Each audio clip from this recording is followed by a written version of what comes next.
नमस्कार मित्रांनो, मी जगदीश राठोड। मित्रांनो, राज्यातील शेतकऱ्यांसाठी अतिवृष्टी आणि नुकसान भरपाई संदर्भात आताची सर्वात मोठी आणि आनंदाची बातमी आपल्या समोर आली आहे।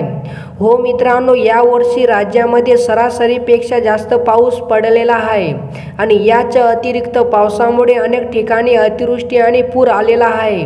त्यामुळे राज्यातील अनेक शेतकऱ्यांच्या मोठ्या प्रमाणात नुकसान झालेले आहे। यामुळे आता देशातील 14 राज्यांना केंद्रीय आपत्ती निवारण निधीतून 5,858 कोटी 60 लाखांचा अग्रिम निधी मंजूर करण्यात आलेला आहे। आणि मित्रांनो, यामध्ये महाराष्ट्र या राज्याला सगळ्यात जास्त निधी मिळालेला आहे। महाराष्ट्र पूरग्रस्तांसाठी 1,492 कोटी रुपयांचा निधी केंद्रीय गृह मंत्रालयाकडून मंजूर करण्यात आलेला आहे। यामुळे महाराष्ट्रातील महायुती सरकारने केंद्र सरकारचे आभार मानलेले आहे। तर मित्रांनो, केंद्र सरकारने महाराष्ट्रातील शेतकऱ्यांसाठी हा निधी मंजूर केल्यामुळे आता अनेक शेतकऱ्यांच्या पिकांचे नुकसान झाल्यामुळे त्यांना मोठ्या प्रमाणात फायदा होणार आहे। यावेळी केंद्र सरकारने आभार मानताना मुख्यमंत्री एकनाथ शिंदे म्हणाले की महाराष्ट्राने केंद्र सरकारकडे काही मागितले की ते लगेच मिळते, याचा प्रत्यय पुन्हा एकदा आलेला आहे। आणि मित्रांनो, गृहमंत्री अमित शाह यांनी आज महाराष्ट्र राज्यातील शेतकऱ्यांसाठी जवळपास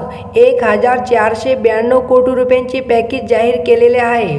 पंतप्रधान नेहमी शेतकऱ्यांना अन्नदाता असे म्हणतात, त्याचप्रमाणे आता नैसर्गिक संकटांच्या काळात त्यांनी शेतकऱ्यांना मदत जाहीर करून शेतकऱ्यांच्या पाठीशी ते खंबीरपणे उभे आहेत, हे पुन्हा एकदा दाखवून दिलेले आहे। त्यामुळे मी पंतप्रधान नरेंद्र मोदी यांनी केंद्रीय गृहमंत्री अमित शाह यांचे मनापासून आभार व्यक्त करत आहे। आणि मित्रांनो, यावर्षी जवळपास 21 राज्यांना 14,958 कोटी रुपयांची मदत करण्यात आली आहे। यावेळी मुख्यमंत्री अजित पवार म्हणाले की केंद्रीय आपत्ती निवारण निधीतून महाराष्ट्र राज्याला 1,492 कोटी रुपये, तर आंध्र प्रदेशला 1,036 कोटी रुपये, तर आसामला 716 कोटी रुपये आणि मित्रांनो बिहारला 655 कोटी 60 लाख रुपये, तर गुजरातला 600 कोटी रुपये आणि मित्रांनो तेलंगणाला 416 कोटी 80 लाख रुपये आणि मित्रांनो पश्चिम बंगालला 468 कोटींचा निधी वितरित करण्यात आलेला आहे। तर मित्रांनो, आता या निधीमुळे अनेक शेतकऱ्यांना मदत होणार आहे।